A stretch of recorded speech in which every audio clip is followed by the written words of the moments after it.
조금 전 목포 신항에서 세월호 희생자들의 유류품이 대거 발견됐다는 소식이 들어왔습니다.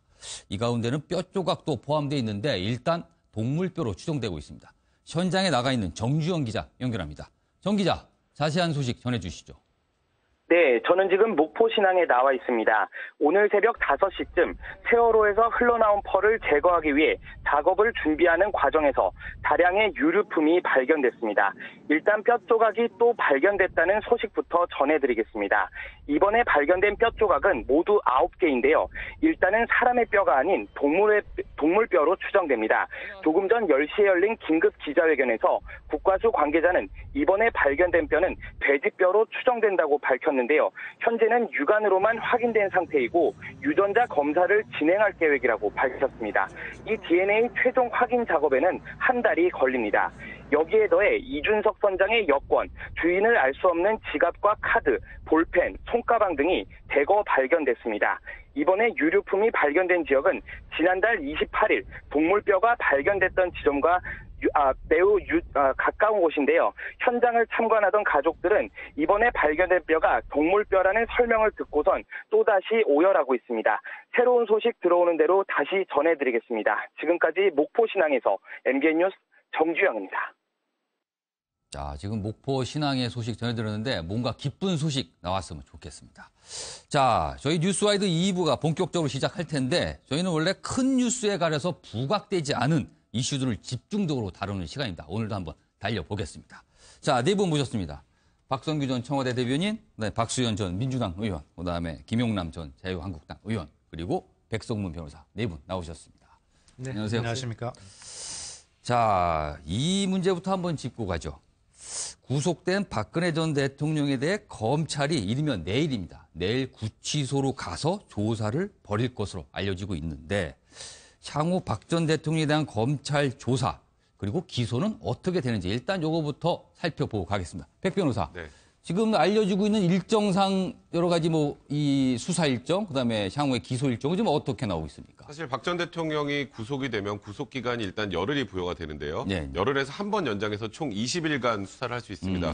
그러면은 구속된 날을 기준으로 해보면 4월 19일 전에 이제 기소를 한다라는 건데. 그게 딱 20일이 되는 거예요. 네, 그렇죠. 근데 4월 17일에 이제 공식 선거운동이 시작이 되니까 네. 검찰 입장에서는 되도록이면 선거에 영향을 미치지 않겠다라는 얘기를 계속 해왔지 않습니까? 그래서 기소 시점은 4월 17일 이전이 될 것이다라는 게 일반적인 가치인 것 같고요. 그러니까 선거운동 되기 전에 네, 가능한 그렇습니다. 좀 뭔가 피해보자. 그러면 그 이후에 대선이 5월 9일이니까 그 전에 공판 준비길이 한번 열리고요. 공판 준비길은 박 전 대통령이 출석할 필요가 없으니까 영향력이 좀 그렇게 크게 미치지 않죠. 그래서 5월 9일이 지나면 본격적인 공판이 시작되니까 대선에 미친 영향력을 최소화하는 방침으로 수사를 진행할 생각이 같고요.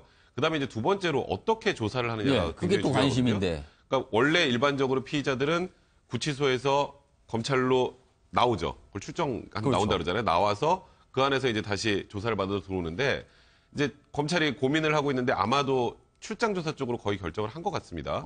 출장조사라는 거 이제 검사들이 직접 구치소에 들어가서 박 전 대통령을 조사를 하는 건데요. 그 이유는 일각에서는 이것도 특혜 아니냐 이런 얘기를 하는데 박 전 대통령이 다시 나오게 되면 또 경호 문제나 또 검찰에서 또 사람들 동선 마주치지 않게 해야 되는 문제. 그러니까 말 그대로 중앙지검에서 다른 사람들 수사도 못하고 참고인 조사도 못하는 그런 상황이 될 수도 있기 때문에 그런 부분 때문에 다소 불편한 측면은 분명히 있죠. 수사 기록을 다 들고 가야 되니까. 그래도 검찰이 가는 방향이 좀 더 지금 내부적으로 유력하게 검토되는 게 아니냐. 지금 이런 얘기가 나오고 있는 상황입니다. 박성윤 전 대변인. 네. 지금 방금 백 변호사가 얘기를 했지만 출장조사 유력이 유력하다. 출장조사가 내일 정도 있을 수 있다라는 건데 혹시라도 사실은 출장조사가 아니고 정상적인 조사라면 박근혜 전 대통령이 검찰청에 출두를 해야 돼요. 그렇다면 통상적으로 보면은 수의를 입은 상태에서 그리고 심지어 포승줄에 묶인 상태에서 하는 모습들이 통상적인 혐의자라면 그렇게 나올 거 아닙니까? 네네. 혹시라도 검찰이 그런 모습이 공개가 될 경우에 대선 방국에 굉장히 영향을 주지 않을까 이런 우려 때문에 좀 검찰이 신중한 입장을 취하는 게 아닐까요? 조심스러운 전망입니다. 그건. 그것도 있을 수 있고요. 예. 지난번에 과연 구속이 될 것인가 말 것인가의 여부를 논의할 때도 그런 얘기를 좀 지난 드렸었어요. 주말에 저희가 그걸 한번 얘기했었는데. 예. 이런저런 법과 원칙을 가지고 구속되는 것이 맞다 틀리다 하는 얘기를 할 때 하나의 변수로서 대통령이 수의 입고 포승줄에 묶인 모습이 국민에게 노출될 경우에 대선을 앞둔 국민들의 마음에 영향을 미칠 수 있다. 이런 예. 부분 얘기를 했었죠. 예, 예. 지금 백 변호사께서 설명을 좀 잘해 주신 것 같아요. 다 설명이 됐다고 보고 우선은 몇 가지 이유가 있을 텐데 굳이 구속된 전직 대통령이 국민 앞에 그렇게 망신스러운 모습으로 정말 망신이죠. 또 국민들에게 가슴 아픈 모습으로 나타날 이유가 없다고 하는 그럴 필요까지는 없다고 하는 이런 현실적인 이유 하나하고 두 번째로는 사실은 전두환 전 대통령, 노태우 전 대통령 이 두 분들도 구치소에서 출장 조사를 했어요. 여러 가지 문제가 있었지만은 이건 뭐 대통령이기 때문에 전직 대통령이기 때문에 특별 대우를 하는 것이다. 아니면은 이것 또한 법 앞에 모든 국민이 평등해야 된다고 하는 법 정신을 위배하는 것 아니냐는 이런저런 논란이 있지만은 그것보다는 경호의 문제 그리고 또 지금 수사를 통해 가지고 달성하고자 하는 목적 자체는 분명한 것 아니에요? 조금 더 보강해서 죄를 더 밝히고 재판에 기소가 됐을 경우에 그것을 더 활용하기 위한 이런 목적 달성을 위한다면 구체적으로 불필요한 오해를 만들 필요 없고. 과거에 전례도 있었던 거군요. 그럼요. 그 전례가 있었기 때문에 이것까지도 특혜냐 하시는 분들 계시다면은 그거 조금 좀 마음 좀 누그러뜨렸으면 좋겠습니다. 그러니까 지금 구속된 박근혜 전 대통령에 대한 여러 검찰 수사 상황 이런 거는 요 두 분 말씀을 좀 참고하시면 좋을 것 같습니다.